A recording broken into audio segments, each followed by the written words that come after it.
Good evening. I'm Yumi Oguni, a member of Inamori Art Project Group. From now, Ms. Noriko Inamori would like to tell her message to you, and I'd like to read it on behalf of her. Starting to live as a person with physical disabilities. Let us ring the bell of peace together. My disease started just before I was 50 years old. The name of the disease is called multiple system atrophy. The doctor told me that the type I have is striatonegral degeneration. And it is a fatal disease, and it takes away my physical abilities one by one, until it will eventually affect my lungs and breathing. The doctor told me, your life expectancy is about 5 to 6 years from the time the disease began. 6 years have already passed, and I cannot speak, roll over, nor walk. Over this time, I have truly realized that I used to live with such a blessed body. I have been really amazed by the fact that human beings cannot fully appreciate the meaning and happiness of being normal. For me, my illness has given me the chance to observe and gain the full realization of how amazing our bodies are. It is as if I was given the opportunity to step outside myself and see more clearly. These days, people call me a person with physical disabilities, and I'm categorized as disabled. But I do not really feel so. Of course, it is inconvenient that my body does not move, but I can live my life in a way that is more honest to myself, making true friendships, meeting lovely people much more than when I was healthy. So I started to think that inconvenience is not at all unhappy, and it really depends on how I live. I think the life we are given is irreplaceable with or without disabilities. Nowadays, many older women are strongly encouraged to have an abortion because they are told there is a chance the baby will be born disabled. My understanding is, if the life is not supposed to be lived, then they will not be born. If someone is born to this world with a disability, it means that the one has something to do in this world. This is so clearly demonstrated in the example of the most admirable Miss Helen Keller, who was profoundly deaf and blind, and yet she became a beacon to us all. Without her disability, she would not have met and worked with Anne Sullivan. And because she experienced the world without light, only through their work together did she find out the importance of the light. Her successful overcoming of her hardships gives us such a shining example. We human beings can easily forget gratitude for this gift of life. We often cannot appreciate the happiness that we have when we are healthy and able-bodied. So for all of us, people with disabilities can give direction to many others by coming out in public with courage and stating what they feel without hesitation. I took it for granted that I could walk and speak in my life. When I started to have problems with my body, I regret not living more fully my life while I could walk and speak. So, promise myself not to waste my limited time anymore. I questioned myself about what purpose I should use my time for. And the answer was to devote myself to building a peaceful and safe future for children.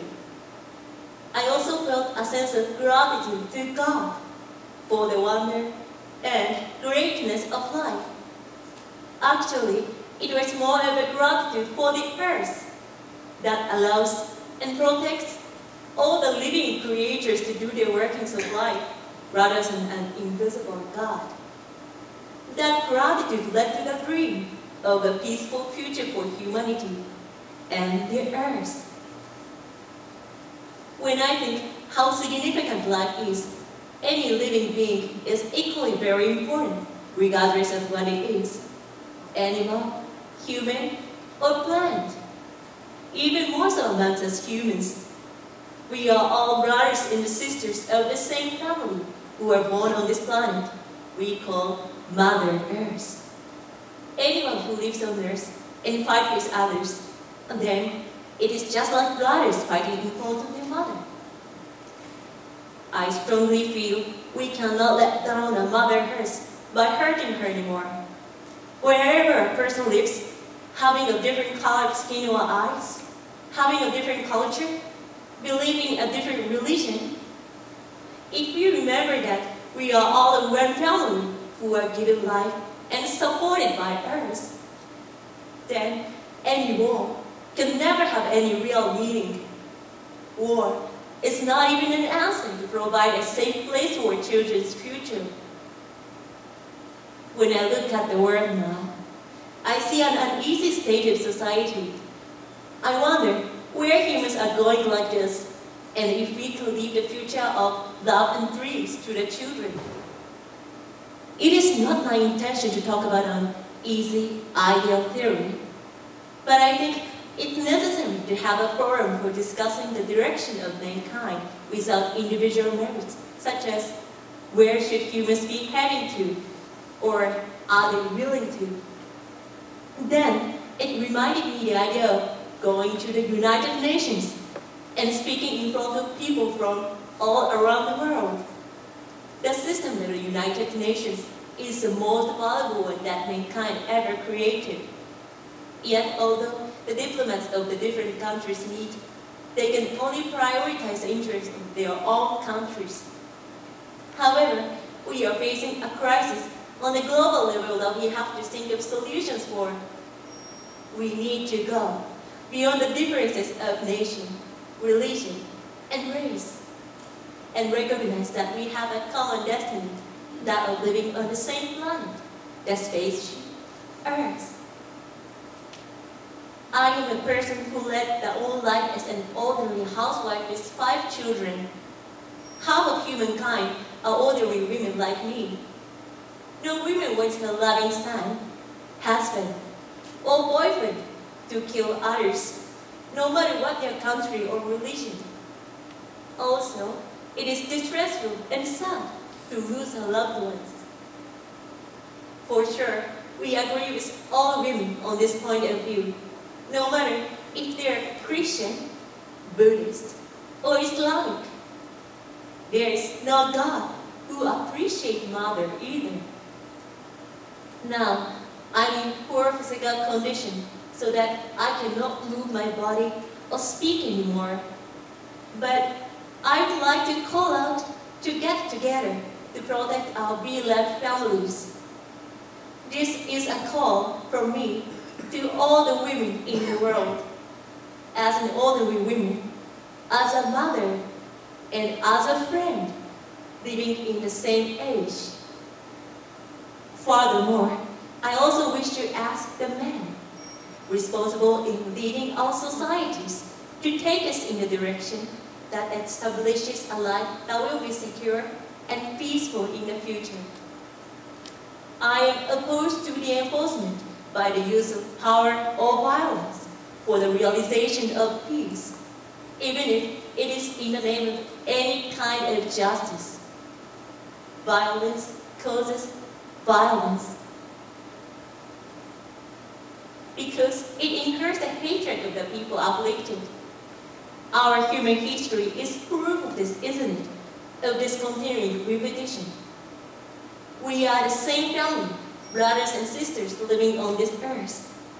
I think now is the time we have to love each other based on this belief, overcoming our various differences, and with a perspective from inside our heart that we are all children of Earth, living on the same planet. We want to unite ourselves as one and leave the Earth to our children, the future generation, as a planet to be able to live happily in the future. If the next world war breaks out, the Earth will be on the edge of being destroyed.